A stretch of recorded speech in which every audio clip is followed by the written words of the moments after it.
जितने तरह के सेक्शंस यूज़ किए जा सकते हैं यूज़ करके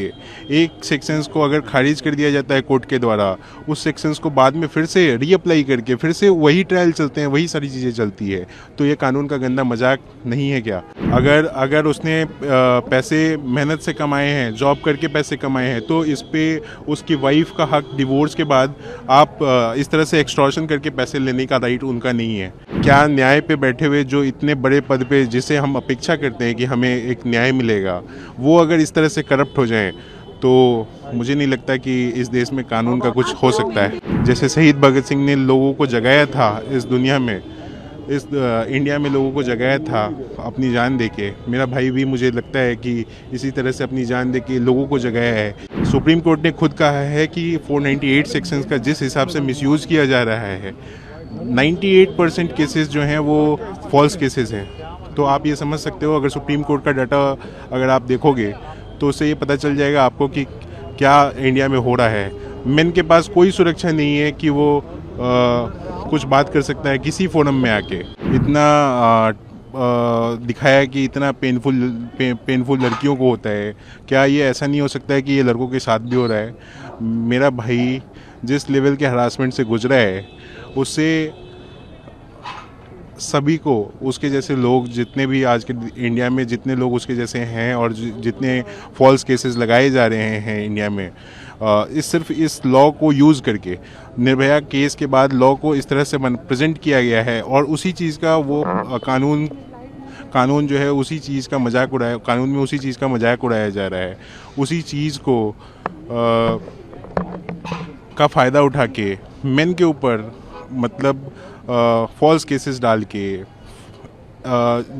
जितने तरह के सेक्शंस यूज़ किए जा सकते हैं यूज़ करके एक सेक्शंस को अगर खारिज कर दिया जाता है कोर्ट के द्वारा, उस सेक्शंस को बाद में फिर से रीअप्लाई करके फिर से वही ट्रायल चलते हैं, वही सारी चीज़ें चलती है। तो ये कानून का गंदा मजाक नहीं है क्या? मैं ये पूछना चाहता हूँ। अतुल ने कभी इस चीज़ की चर्चा की थी परिवार में आपसे, या भाई थे, माता पिता से, किस तरीके से उन्हें टॉर्चर किया जा रहा है और पैसे की डिमांड की जा रही है, एक्सटॉर्शन किया जा रहा है? क्या कभी भी चर्चा होती थी कभी भी?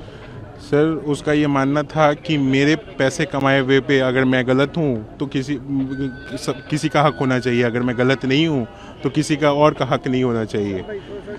अगर उसने पैसे मेहनत से कमाए हैं, जॉब करके पैसे कमाए हैं, तो इस पे उसकी वाइफ का हक डिवोर्स के बाद आप इस तरह से एक्सटॉर्शन करके पैसे लेने का राइट उनका नहीं है। अगर आप जेन्युइनली अगर डिवोर्स में होता, जेन्युइनली केस होते सेटल, इवन इसमें तो उसने जज को भी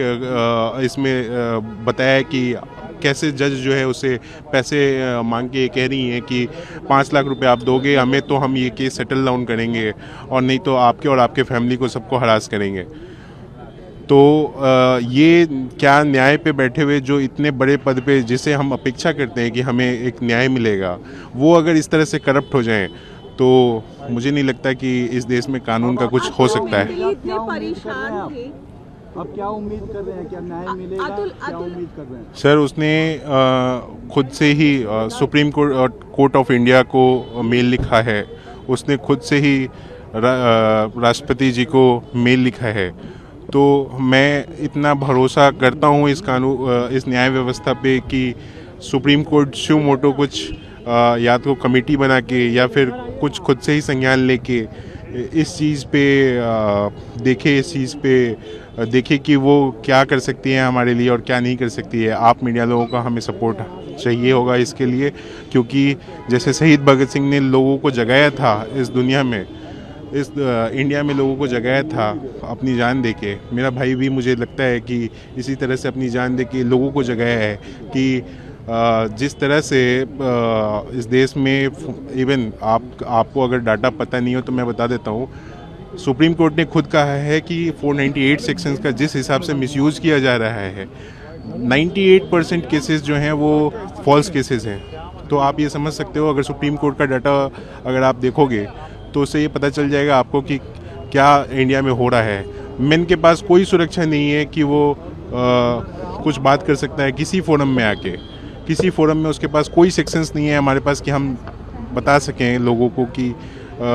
हमारे साथ क्या हो रहा है। बच्चे के कस्टडी को लेकर क्या आप लोग लीगल बैटल लड़िएगा, क्या आप लोग सर कहिएगा कि बच्चे मेरे भाई ने सुसाइडल नोट और सारी चीज़ों में उसमें व्हाट्सएप के जो